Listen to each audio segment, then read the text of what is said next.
మిథున రాశి వాళ్లకు ఈ వారంలో ఆర్థికపరమైనటువంటి స్థిరత్వం ఏర్పడుతుంది.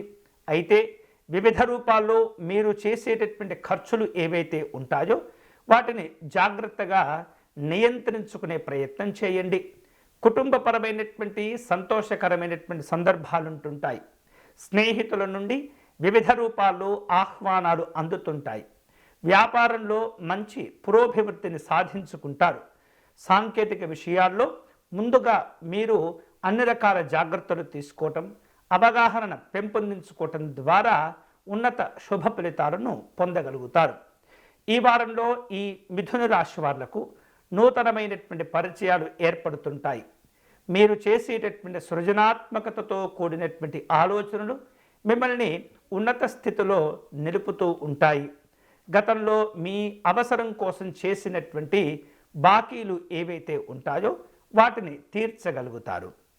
ఈ వారం ఈ మిథున రాశి వారు మరిన్ని శుభ ఫలితాలు పొందేందుకై మహాగణపతి స్వామి వారిని పూజించటం, అర్చించటం అనేది చాలా చాలా మంచిది. వీలైతే కనుక గరిక కానీ ఆకుపచ్చని రంగులో ఉన్నటువంటి సంపెంగ పుష్పాలను కానీ సేకరించి గణపతి స్వామి వారిని పూజించండి.